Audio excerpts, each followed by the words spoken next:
It's a orange juice. What's up guys, this is Yarn from Orange Juice. You guys asked for it, so we made it.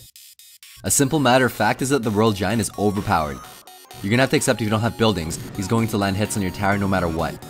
He was buffed too much, but he needed it to be respected. I'm certain he'll be nerfed in the next update. The best cards to counter the World Giant are Inferno, Mini P.E.K.K.A, and Barbarians. With an Inferno, a reactive plant is highly effective. Place the Inferno 2 tiles from the tower, right as he's almost within range of your arena tower. Easy positive elixir trade.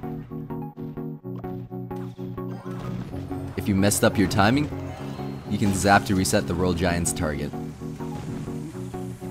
If you couldn't aggro the Inferno in time, you can still reset his aggro. Planting troops inside of him will push him slightly out of distance of the arena tower. Even better, if you took down an arena tower, you can use the Inferno to push him out of range. Plant it one tile above your field, on the bridge. However, if you haven't taken down that arena tower, it's not possible to push him with an Inferno.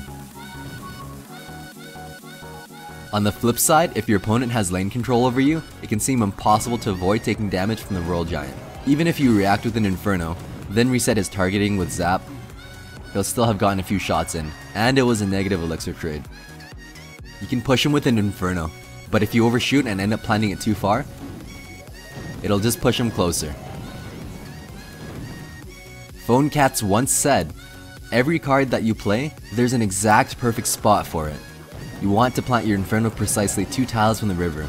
It'll actually shove him out of range of your arena tower, and cause him to aggro onto your structure. Why does this work? This is the approximate space he actually occupies. It's referred to as the hitbox. If you plant a tower on the edge, it doesn't touch his hitbox.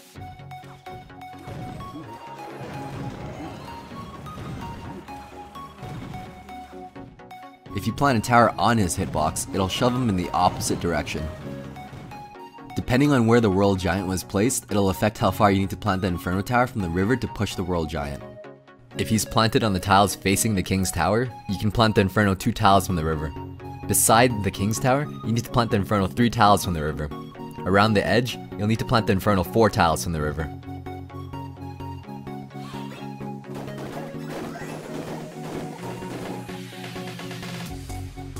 You can do this with small units like skeletons too.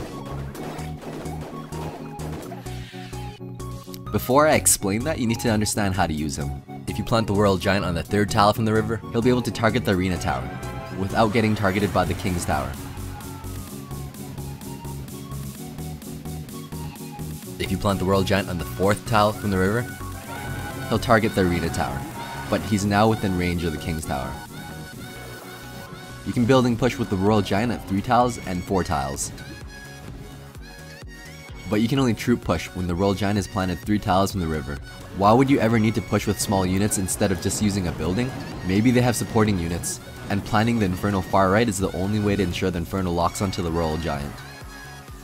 Having lane control really helps. I pulled the Barbarians away from the World Giant to ensure my Inferno would target him. Another card that can counter the World Giant is the Cannon. The optimal distance is 3 tiles from the river, and 1 tile from the arena tower.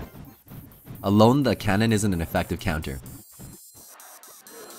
But combined with any unit, even skeletons, it'll shut down the World Giant for a positive elixir trade greater than the Inferno. With the Tesla, if you plant it 4 tiles in the river, the Tesla won't activate. Here's where it gets weird. If you plant it 3 tiles in the river, one side will aggro, but if you plant it on the opposite side, it won't aggro. This isn't static. Other games, the sides will switch. The Tesla is expensive and unreliable. The Cannon has a better cost, and the Inferno is simply stronger.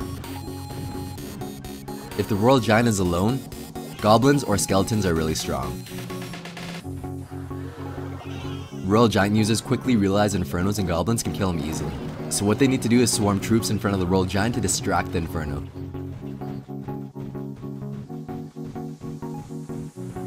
You just gotta be a step ahead of them and pack Zap or Splash units.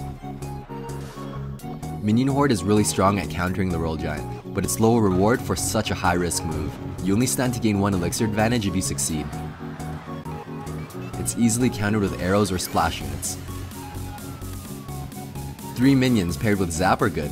Nobody wants to arrow 3 minions. There's a high chance spear goblins will be planted, that's when you can Zap.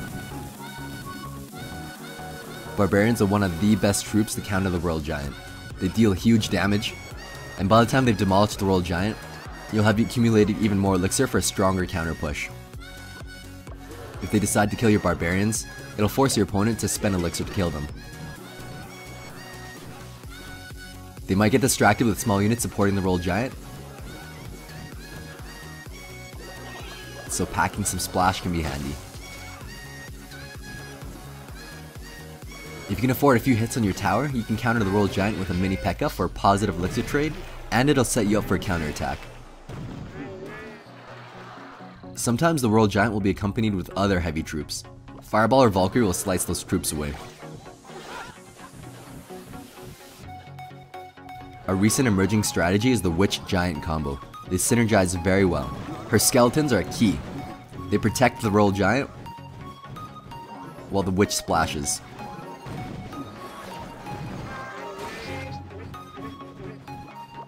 Counter with a Splank like Valkyrie and Inferno for a positive elixir trade.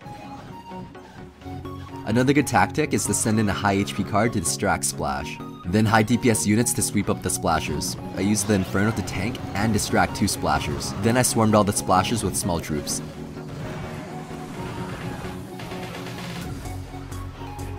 Occasionally you'll see a World Giant 3 Musketeer combo.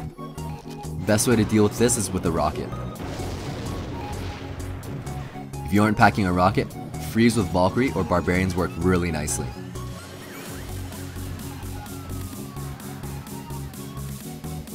That's a huge positive elixir trait, 9 for 15. Thanks for watching, and don't forget to follow us on Twitter for more quality OJ.